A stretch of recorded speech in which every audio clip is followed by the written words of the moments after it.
habang inihintay po natin yung mga ibang kapatid po na papunta po, buksan po natin ang ating mga dalang Biblia.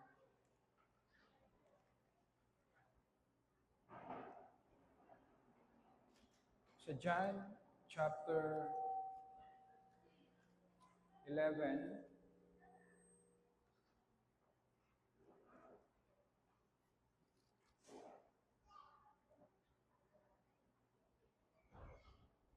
(7 to 16).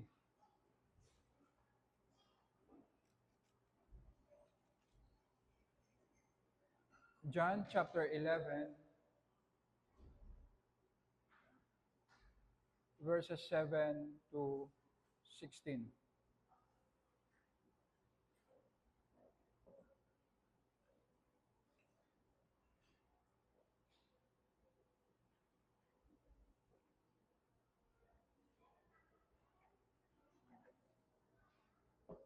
Sige po, basahin natin.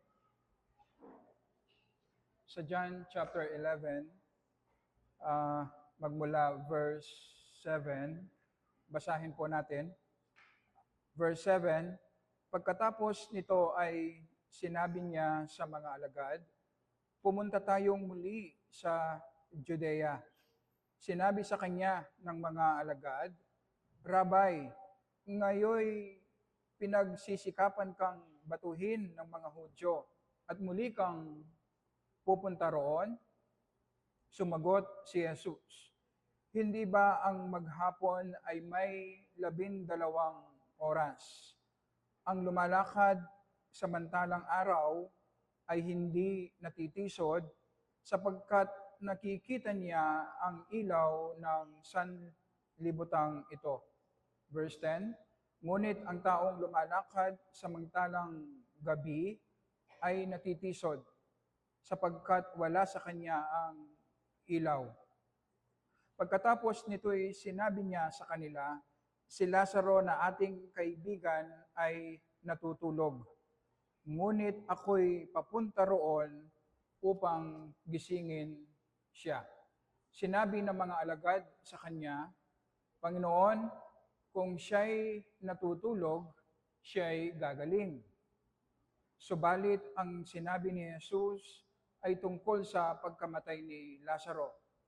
Subalit inakala nila na ang tinutukoy niya ay ang karaniwang pagtulog. Kaya't pagkatapos ay maliwanag na sinabi sa kanila ni Jesus, namatay si Lazaro. At ikinagagalak ko alang-alang sa inyo na ako'y wala roon upang kayo'y sumampalataya. Gayon may tayo na sa kanya. Si Thomas, na tinatawag na kambal, ay nagsabi sa mga kapwa niya alagad, pumunta rin tayo upang mamatay na kasama niya. Merong dalawang katotohanan na gusto po nating makita at ito ang ating gagamitin para sa ating opening prayer. Una, maraming pagkakataon, dadalhin tayo ng Panginoon sa isang situation na hindi po natin gusto. Na kung tayo ang mamimili ay hindi natin pupuntahan ang ganong klaseng situation. Ito po ang naging karanasan ng mga disipulo ng ating Panginoong Yesus.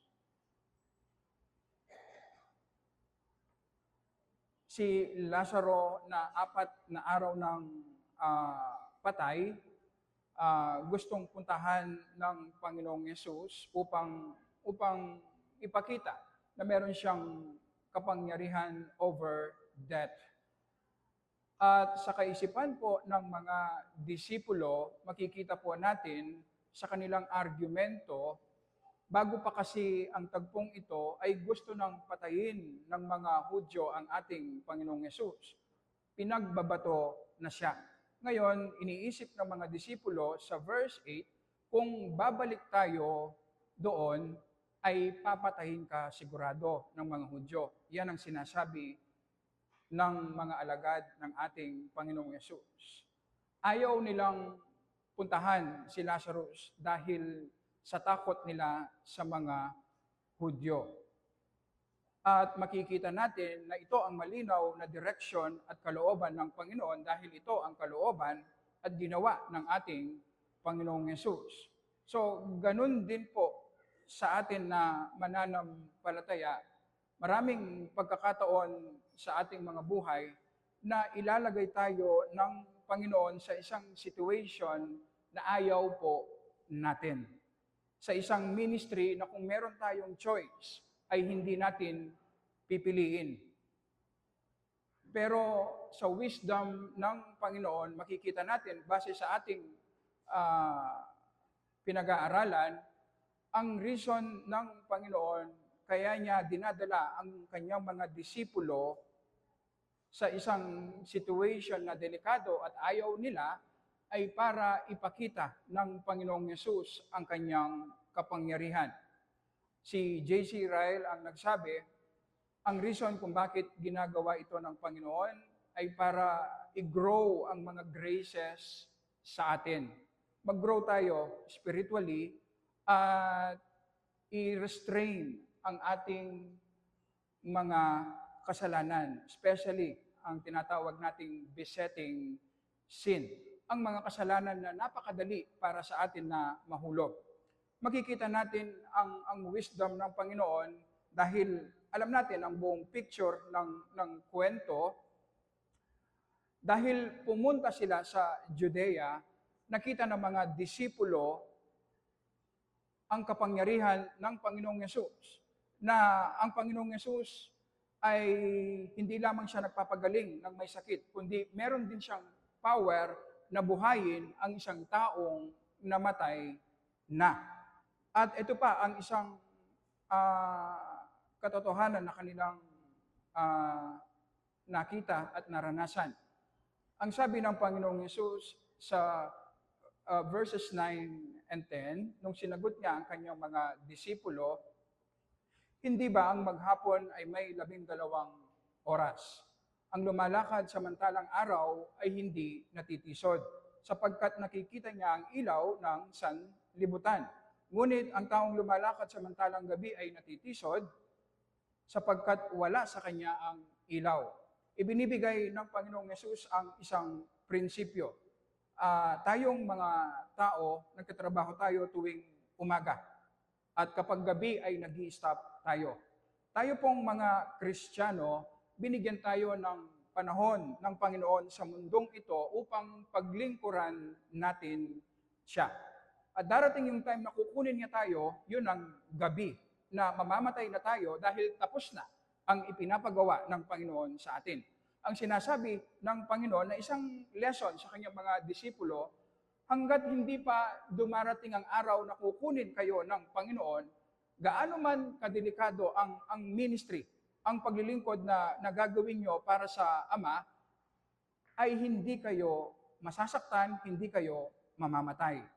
Ito ang isang lesson na kung hindi sila dinala ng Panginoon sa isang delikadong situation, hindi nila mararanasan ang ganitong klaseng katotohanan. Merong nagsabi na tayong mga Kristiyano, hanggang hindi po dumating yung time na ng kamatayan natin, ay immortal tayo. Ang ibig sabihin, walang sino man ang pwedeng kumuha ng ating buhay. Mamamatay lang tayo kapag gusto ng kunin ng Panginoon ang ating buhay. Ito ang isang lesson na gustong ipakita ng Panginoong Yesus sa kanyang mga disipulo na takot mamatay dahil nga baka patayin sila ng mga Hudyo kung sila ay babalik sa Judea. Isa pang makikita natin dito na dinadala tayo ng Panginoon sa isang mahirap na situation upang i-restrain ang ating besetting sin. Pansinin po natin si Thomas. Si Thomas dito, nung wala siyang magawa na talagang gusto ng Panginoong Yesus na napuntahan si Lazarus kahit delikado, ang sabi ni Thomas sa pinakahuling bersikulo, pumunta rin tayo upang mamatay na kasama niya. Ang ibig sabihin, wala tayong mapapala sa ministering ito. Magsusuicide tayo. Hindi nakikita ni Thomas by faith na merong mabuting gagawin ang Panginoon. Pero pansinin po ninyo, ito ang besetting sin ni Thomas. Hindi ba nung nag-resurrect muli ang ating Panginoong Yesus mula sa mga patay, hindi ba si Thomas din ang ayaw maniwala? Na ang sabi niya, hanggat hindi ko makita ng dalawang mata ang Panginoong Yesus, hindi ako maniniwala. So ang ibig sabihin, ito ang besetting sin ni Thomas na napakahirap sa kanya na lumakad by faith. Lumalakad siya by sight. Palagi niya nakikita yung downside, yung hindi maganda. Pero hindi niya nakikita na mayroong Panginoon na mayroong mabuting layunin na siyang nagkokontrol sa lahat ng mga bagay. At ang reason kung bakit dinala niya ang kanyang mga disipulo sa isang delikadong situation ay dahil para i-restrain ang besetting sin ni Thomas at ng kanyang ibang mga disipulo. Ang ibig sabihin po, sa mga pagkakataon na dinadala tayo ng Panginoon sa isang mahirap na situation, sa isang ministry, na kung tayo ang mamimili ay ayaw natin. Sinasabi sa atin, tanggapin natin patiently at magpasalamat sa Panginoon na sa mahirap na situation na ito ay i-grow niya ang ating pananampalataya at i-restrain niya, pipigilan niya sa pamamagitan ng mahirap na situation ang ating mga besetting sins. Ganito po ang wisdom ng Panginoon. Kaya naman sa isang mananampalataya na lumalakad by faith, tinatanggap niya willingly anuman ang ibigay ng Panginoon sa kanyang buhay, gaano man ito kahirap, dahil ang nakikita niya ay ang pag-ibig at wisdom ng Panginoon. Pangalawa na katotohanan na makikita po natin dito, inilarawan ng Panginoong Yesus ang kamatayan ni Lazarus na natutulog lamang siya. Ang ibig sabihin po sa atin na mananampalataya na nakipag-isa sa ating Panginoong Yesus, ang kamatayan po ay parang pagtulog lamang. Ang ibig sabihin, gigising ka. Na paggising mo, kasama mo na ang Panginoong Yesus sa langit. Ang kamatayan ay entrance patungo sa langit sa isang mananampalataya kay Yesus. Ang pagbuhay muli ng Panginoong Yesus kay Lazarus mula sa mga patay ay picture ng mararanasan o gagawin ng ating Panginoong Yesus na siya ay mamamatay, pero siya ay mabubuhay muli pagkalipas ng 3 araw, na ibig sabihin, nagapi niya ang kamatayan. Na sinasabi sa atin, ang sino man ang manampalataya kay Jesus para sa kanyang kaligtasan, mamatay man siya, siya ay mabubuhay na muli at makakasama niya ang Panginoon sa langit sa pangwalang hanggan. Ito ang assurance na ibinibigay ng Panginoong Yesus sa sino mang mananampalataya sa Kanya. Walang sino man sa mundong ito, gaano man kagaling, gaano man ka-advance ang siyensya at technology ngayon, hanggang ngayon wala pa rin silang solusyon pagdating sa kamatayan. Tanging ang Panginoong Yesus lamang ang namatay at muling nabuhay, nagapi niya ang kamatayan na sinasabi sa atin, siya ang buhay at muling pagkabuhay. Sino man ang manampalataya sa Kanya ay magkakaroon ng buhay na walang hanggan. Ito ang assurance na ibinibigay sa atin na mga mananampalataya.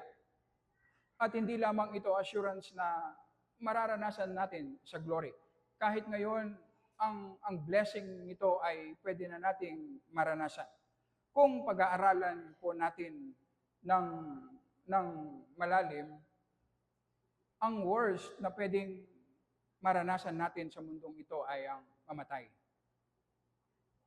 Possible na iba-iba ang kadahilanan, pwedeng yung iba, bangungot, pwedeng iba, cancer, yung iba aksidente, pero pare-parehas lang. Ang worst na pwedeng mangyari sa atin ay ang mamatay tayo. Nagtatrabaho tayo kasi ayaw nating magutom, ayaw nating mamatay. Kapag nagkakasakit tayo, nangangamba tayo kasi ayaw natin ng mamatay. So kung pag-isipan natin ng malalim, na tayo palang mananampalataya ay secured na, sigurado na ang kamatayan ay entrance lamang patungo sa langit. Ang ibig sabihin, hindi man dapat tayo mag-worry. Ang ibig sabihin, kung nag-iisip lang tayong mga mananampalataya, wala po tayong dapat ikatakot. So sa maraming pagkakataon, kung titingnan po natin ang ating mga sarili, natatakot, nag-worry tayo, nangangamba dahil hindi lang tayo nag-iisip. Mas pinapaandar natin ang ating emosyon at kung ano ang nakikita natin. Kailangan nating mag-isip, magbasa ng Word of God, mag-meditate, mag-pray, upang magkaroon tayo ng tamang perspective, maranasan natin ang mga pagpapala na ibinigay na ng Panginoon sa sino mang nanampalataya sa Kanya. Kaya pwede tayong mamuhay na merong confidence, magtiwala sa Panginoon, at tanggapin anuman ang ibigay niya, ito ay para sa ating ikabubuti at para sa Kanyang glory. Tayo po ay manalangin. Panginoon, nagpapasalamat po kami sa iyong mga salita na nagbibigay sa amin ng wisdom, ng kalinawan, ng kaisipan. At tumihingi kami ng tawad, Panginoon, na every time na dinadala mo kami sa paghihirap, anumang klaseng paghihirap ito, Panginoon, nagrereklamo kami dahil hindi namin nakikita ang iyong wisdom, ang iyong pag-ibig, dahil lumalakad kami by sight. Hindi kami nagiging komportable sa mundong ito dahil masyadong mahina ang aming pananampalataya. Panginoon, maging gracious ka na i-glorify mo po ang aming Panginoong Yesus at ang kaligtasan Kanyang nakamit, Panginoon, na sa tulong ng iyong Holy Spirit ay ipalinaw mo sa amin kung ano ang kahulugan at implikasyon ng mga ito sa aming mga buhay. Dahil sa perpektong buhay at perpektong pagbabayad ng kasalanan sa krus ng aming Panginoong Yesus bilang aming kahalili, sinasabi mo sa amin na ang lahat ay ginagawa mo para sa aming ikabubuti. Kahit sa mga mahihirap, mapapait na sitwasyon namin, Panginoon, paghihirap namin, ay kumikilos ka, gumagawa ka para sa aming ikabubuti at para sa iyong glory. Tulungan mo po kami maunawaan ito, Panginoon, makita ang iyong wisdom, ang iyong pag-ibig na ipinakita sa krus ng aming Panginoong Yesus. At salamat sa assurance na nagapi mo na ang kamatayan, Panginoon, na ang kamatayan ngayon ay ang pwede lang gawin sa amin ay dalhin kami sa langit, sa iyong piling, Panginoon. Sa aming mga sarili, Panginoon, hindi po namin kayang harapin ang kamatayan. Ito ang kinakatakutan namin, Panginoon, ang kami po ay mamatay. Pero dahil sa kamatayan at muling pagkabuhay ng aming Panginoong Yesus, na nagapi niya ang kamatayan bilang aming kahalili, sinasabi mo po sa amin ngayon na kahit ang kamatayan na ito ang worst na pwedeng gawin, mangyari sa amin sa mundong ito, ang mamatay, Panginoon, ay pagpapala sa amin. Dahil ito ang magdadala sa amin sa iyong piling, sa langit, sa pangwalang hanggan. Tulungan mo po kaming maunawaan at maranasan namin ito, Panginoon. At sa aming pagsamba ngayong umaga, salamat po sa mga kapatid at kasama po namin na nandito, na dinala mo po, at dinadalangin po namin ang ibang mga kasama po namin na hindi makakadalo dahil sa anumang dahilan, Panginoon. Ikaw po ang mangusap sa kanila. Ikaw ang mag-minister sa kanila ngayong araw ng linggo. At tulungan mo po kami mag-worship, Panginoon, ngayong umaga dahil ito ang deserve mo. Ang pasalamatan, ang itaas ka namin dahil sa ginawang pagliligtas ng aming Panginoong Yesus sa krus para sa amin na makasalanan. Tulungan mo po kami sa aming pagbabasa ng iyong banal na salita, sa aming pag-awit ng papuri sa iyong pangalan, sa aming pagkakaloob, pag-aaral ng iyong banal na salita, sa aming fellowship. Panginoon, tulungan mo kami at udyokan mo kami na gawin namin ang lahat ng ito na nag-worship, sumasamba sa aming Panginoong Yesus. At ang lahat ng ito ay dinadalangin po namin para sa glory lamang ng aming Panginoong Yesus. Amen at amen.